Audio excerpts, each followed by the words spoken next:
As always, Ted, kick us off. Who do you have as your winner of the week? A couple of NFL rule changes. Not a huge deal, but we got number 0 in the NFL. Oh, come Uh, on. it's taken a long time, but 0 is back. So number 0, I don't know. Some people don't like it. As far as how it looks on a jersey, I don't think that they don't like that it's a rule, but some guys actually look okay in it.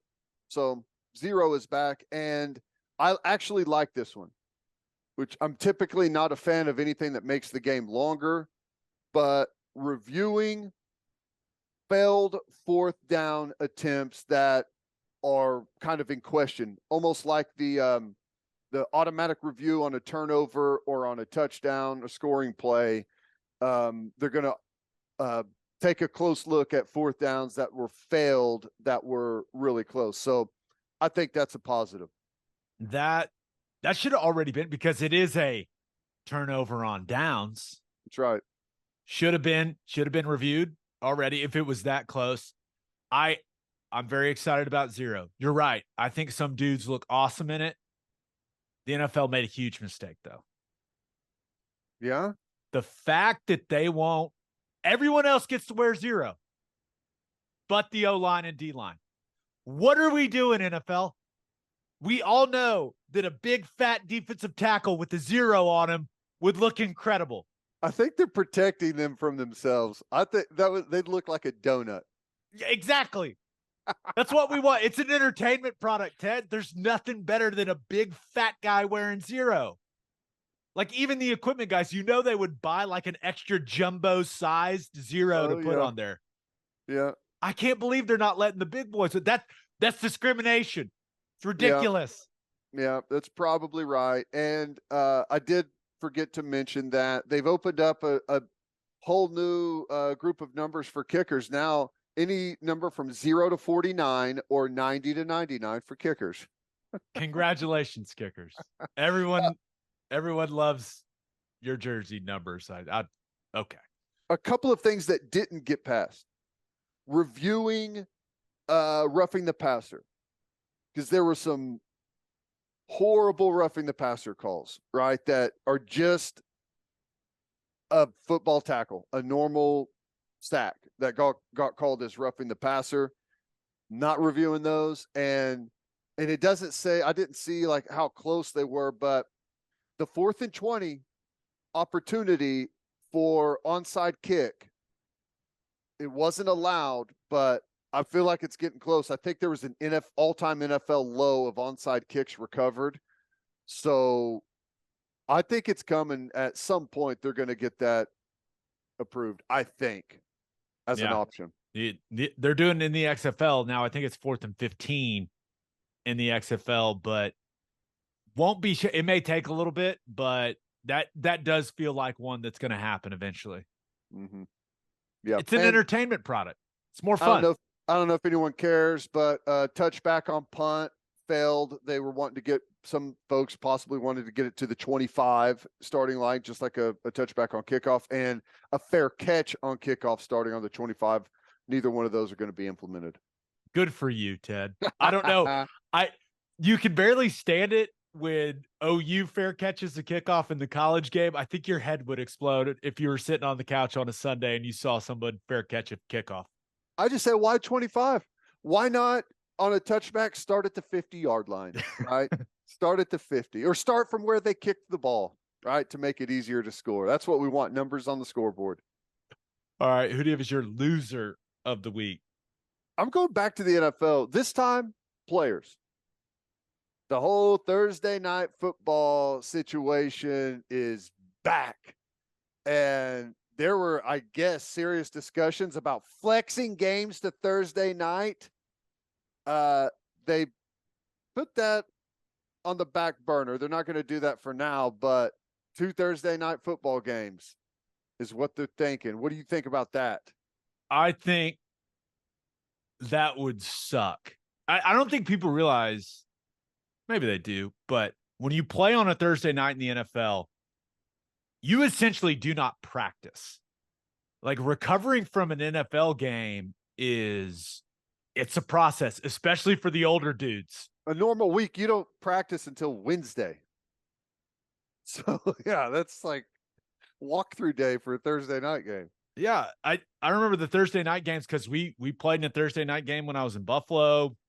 We played in Cleveland. Like, you just have walkthroughs on Monday, Tuesday, and Wednesday, and then you go play on Thursday. It's all the guys hate it.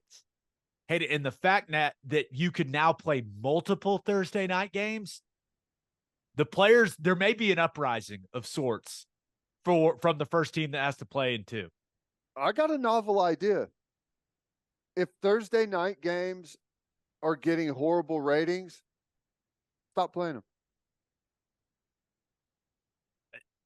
them. I'm with you. If you can rate that game better on a Sunday, play it on Sunday. I'm convinced that the players understand the ratings piece of thing. I feel like we have a better understanding of TV deals and ratings and advertising and like all that stuff now, like the general public does. I'm convinced some of the players are just like, let's all just play awful. Let's make this game awful so that Thursday night football goes away. Yeah. Well, they're doing a good job of it. I don't know what the answer is. It's a bad product, man. I mean, there's been good Thursday night games before, but it's I don't know. It's not a shock that Thursday night games are not good whenever you don't get to practice before them, right? And everything is condensed. The players are sore and tired and still banged up from the previous week. And I don't know. You've added games to the season. Everyone, it wasn't very long ago that like 4 teams played on Thursday night on Thanksgiving, and you had a 16-game regular season with a bye week. And like now everyone plays on Thursday night, and you've added a game. It's not meaningless, right? The first team, like if a team has to play 2 Thursday night games, they are going to it's going to be a big deal. There's going to be a lot said publicly by that team. Yeah. They're going to lose it. Yep. Because it's gonna come at a bad time. Oh right? yeah, the worst time probably. But it's going to be a thing. To see you play. Brutal. All right, let's get to my winner and loser. But first, John Vance Auto Group has been serving Oklahomans for 40 years. Family owned and operated. They got 9 full service dealerships in Woodward, Miami, and Guthrie. No matter what your vehicle needs are, John Vance Auto Group has you covered. They carry domestic brands such as Ford, Lincoln, Chevy, Buick, GMC, Chrysler, Dodge, Ram, Jeep, and Wagoneer. John Vance Auto Group's goal is to give unequaled service and to exceed customers' expectations in every way, which is why they have their lifetime loyalty program. And here's how it works. Buy a new or used car from them. All you have to do is get all the manufacturer recommended maintenance done at the Vance dealership. And if something goes wrong with any of the components of your engine, transmission, drive, axle, or transfer unit, they will cover the repair costs. It's a great deal. You can browse their entire inventory or find the John Vance dealership near you at vanceautogroup.com. And First Fidelity Bank is a full-service financial institution based in Oklahoma with tailored solutions for all your personal and business needs. Checking accounts, saving accounts, home loans, and much more. They do it all. Whether it's online banking from your computer or mobile banking from your phone, everything is stress-free with FFB. Making mobile deposits, paying bills online, and moving money to different accounts could not be easier, people. Make your life easier and go bank with First Fidelity Bank. Visit ffb.com for more information.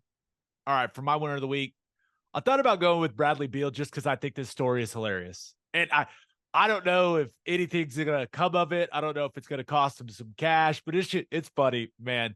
So they lost to the Magic last week, and he's walking off the court, and I guess some guy, it's him and his buddy, and this guy yells at him about making him lose a bet on the game, right? It's like $1,300, right? Which, okay, man, you had a lot of money on the game. There you go. Nice.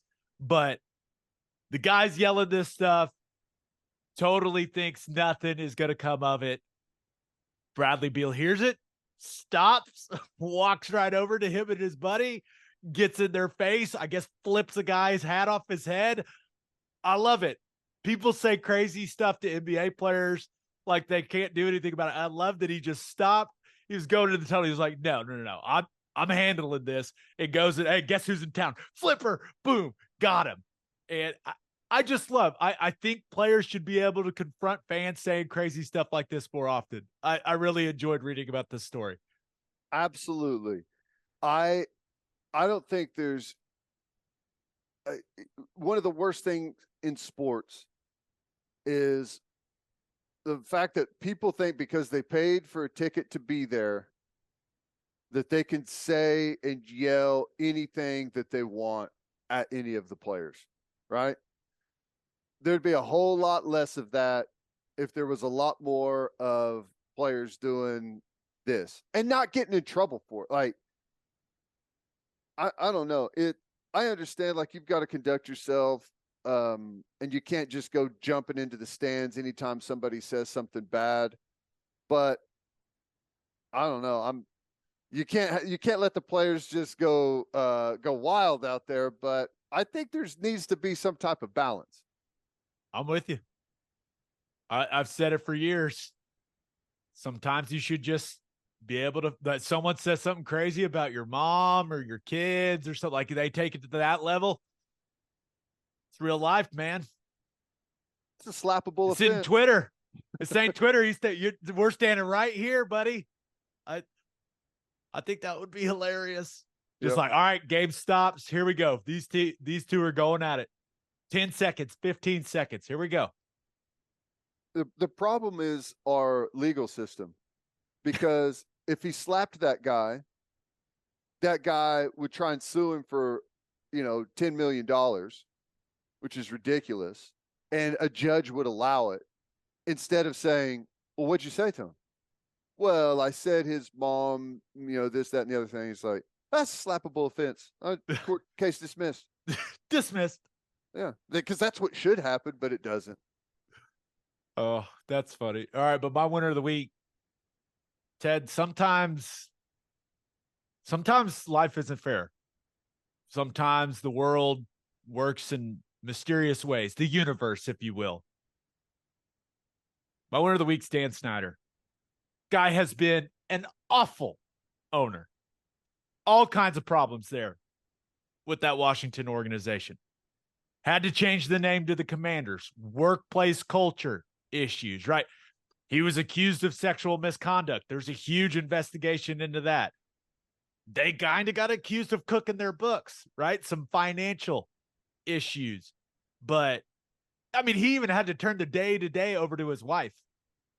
Well, life's not always fair, man, because Dan Snyder has received 2 different bids from 2 different groups that have submitted fully financed offers of $6 billion to buy the Commanders.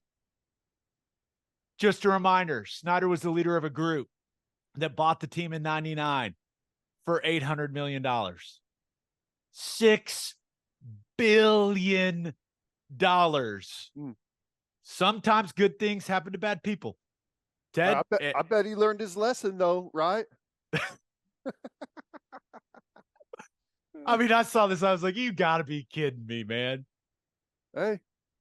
We went from Jim Irsay saying he should be getting voted out of the league to, here are 2 separate $6 billion offers. Which would you like, Mr. Snyder? Oh, man.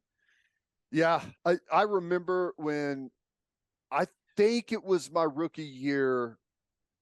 It was 04, 05. The players union was in to talk. They were about to negotiate a CBA extension or something. I don't remember, but they put up a graph of like how much these NFL franchises are worth, and Washington was number 2. I think it was like, I mean, they paid $800 million for it in 99. I think it was like $920 something million, and it was number 2, like how expensive it is. And Someone just paid $6 billion for it, and I can't imagine it's anywhere close to the most valuable right now. It can't be. They got issues, man. But I know. And they got hey, a terrible stadium. horrible, awful. But I mean, you are worth what someone will pay for you. $6 billion to $6 billion, and it's more about like when you own you're getting into the club, man. The revenue sharing, it's like you can't lose money. It's impossible. You you think the Walton family, remember they just bought, what'd they buy the Broncos for? 4.5, 4.6, something like that. Yeah, that. Do you think they're like, damn, we got a deal, we got a steal, baby? They did get a steal. It ain't close. I'm not great at math, but 4.6 is less than 6. Significantly less.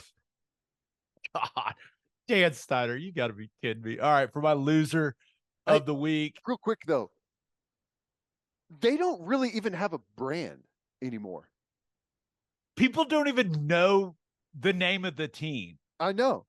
That's what's crazy. Like a lot of it times, went from the Washington Redskins to remember the Washington football team era. That was fun. And now they're the Commanders.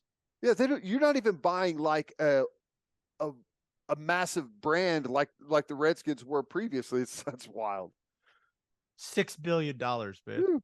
Woo. Woo. All right, for my loser of the week. Now, normally we keep this sports focus, but this was so bizarre I had to bring it up. I thought about going with, I think it's pronounced VOW, VOW. It's an Australian cultivated food company. They make like meats in a lab. And for whatever reason, they have created a meatball by combining woolly mammoth DNA with fragments of elephant DNA. Who wanted this? I have no idea. You can't eat it because I guess they don't know how our immune systems would handle it. What the hell are we doing? Who asked for this? Why? What are we doing? Why? Seems like a gigantic waste of money to me. It doesn't seem agreed. Like that is cheap to do. I did see something recently that they're incredibly close to actually cloning and having woolly mammoths back. Do we need woolly mammoths back? No. What? Do we need it back? What are we doing? We got all the artificial intelligence stuff going with the chat GPT stuff. We got the robotic stuff. Now we're making woolly mammoths. What the hell are we doing? I don't know. And those are some of the less controversial things that are happening right now. Like, we've got things to focus on. Let's go. Prioritize people. It's exhausting. There's probably some science nerds out there like, you just don't understand. That's true. I don't. You're right. I don't understand why we're spending a bunch of money, why we're getting these VC companies to give money to make a woolly mammoth meatball. What are we doing? Why? We got other stuff to solve on this planet. We don't need the woolly mammoth back. It's pointless. I don't care if it's woolly mammoth. I don't care if it's elephant. I don't care if it's tiger. It doesn't matter. I'm not eating lab-grown meat. At least I'll try it just to see. I'm not going to on my own accord. At some point, it's going to be like, gotcha, you've actually been eating lab-grown meat for years and you didn't even know it. Like that, I'll admit they may get me with that, but if it's up to my choice, it's not happening. Oh, that's funny. I think I'm with you on that. But if someone's like, hey, do you want to try a lab-grown steak? It's a perfect fillet. It's delicious. I got to feel like I'm not going to say no. Like, you got to try it, you know? Or we could do like a side-by-side thing where, hey, which one is which? And if you can't tell the difference, that's where we're going to... I could see you becoming angry in that situation, though. Yeah. I'm angry thinking about it, being forced into that position. Why would you do this to me? Speaking of why would you do this to me, my loser of the week, the Oklahoma City Thunder. Now, by the time that people listen to this, it's very possible that the Thunder have just beaten Detroit. I really hope so. But Ted, all I wanted was a calm, relaxing Tuesday night, and that is not what I got. And I know that Shai Gilgeous-Alexander didn't play, but my God, what a painful loss to the Charlotte Hornets. And maybe it's karma for me making fun of the Mavs, right? Me and all the other Thunder fans. We were making fun of the Mavs. You lose back-to-back to the Hornets. Ha ha. Look at you, losers. And here we are. Gave up 137 points to the Hornets on your own floor. They didn't have 4 of their top 5 scorers. You let PJ Washington cook your ass for 43 points, career high, of course. You have 7 guys who, I don't know, 4 of the 7 probably are borderline, maybe NBA, maybe G League type guys. You let 7 guys go in double figures. Defense was bad, man. Bad. And it made me sad. Made me real sad. I feel like someone should pull the starters and sit them on the bench for an entire finals game, because often these teams where they're not playing any of the starters are almost impossible to beat. I love it. Well, they're desperate, right? They're not established guys. Listen, guys, they're not established guys for a reason. I'm so tired of hearing that. It's like, well, this is why the Thunder won some games late last year, because guys didn't have anything to lose. They're playing for jobs. I get it, but they're also worse at basketball. Gosh. We can't just that can't be the excuse every time. Well, desperate, they got nothing to lose. Come on, man. I don't know. I can't explain it. Shockingly, it seems like it happens a lot. Yeah. I don't know. Maybe we just hear about it whenever it does. Let's look at the positive, right? Had a couple awesome performances from guys. Now, the defense as a whole was terrible. But offensively, Jalen Williams, 31. Isaiah Joe, career high, 33. Josh Giddey, a career high, 31. Second trio in NBA history that were all younger than 24 to score 30 points in a game. That's great. That's cool. I'm going to give them and the comeback was awesome. You're down 13. It felt like that thing was over, and they came roaring back. But, boys, we got to make free throws. You got to hit pressure free throws, Isaiah Joe, Josh Giddey. We got to – when you make that awesome of a comeback, you got to finish the job, man. What are we doing? Yeah. It was fun being there, though. That place was rocking in the back half of that fourth quarter. Very fun. Yeah. That's tough. That's frustrating. But I mean, you got to because, all right, yeah, they got nothing to lose, the Hornets, but the Thunder does.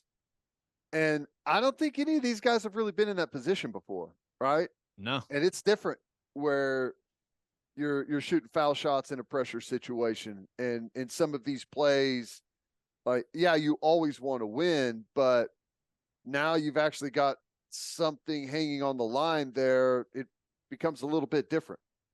Yeah, there's a lot of people that view the NBA like, hey, it's just 182, right? No. Not all 82 games are created equal. And I know SGA was out, and I wonder if he regrets sitting out. But that game meant more. Right. And I know it's the long-term view of the franchise and all that stuff, but it's a game they knew you got to go and win. And even though the comeback was like they didn't get the job done, but I'm going to remain positive, right? This is all just bonus for this season, right? That was not supposed to be. We didn't have high expectations, but now that we see that we should make the play in, we want it real bad. And yep. I still think, like you mentioned, it's very good for this team to play in games where it feels like a lot is on the line. And just being there, like, it felt like you could feel the pressure and the tension in the building. And you could feel like the environment and guys playing in games like that and feeling that, I think, will pay dividends down the line. I do. I just wish they would have made those free throws. Yeah. And won the game. What are we looking like? What's the chances? What's the picture? It's looking like a battle for that 10th spot. Now, hey, maybe you go on a run, right? But you got to get the next two. You got to beat Detroit. You got to beat Indiana. You got 4 games in April. The Suns, the Warriors, the Jazz, who are tanking. And then you finish the season with Memphis, who could at that time be resting their guys. So I think you got to win 4. You got 6 left. You got to win 4. And we'll see what happens. Well, there you go. There's the gauntlet. Go get it done. Come on, Thunder. I have regrouped. I will be back in the building tonight, Wednesday night, to support them again, even though they made me real sad last night. Real sad.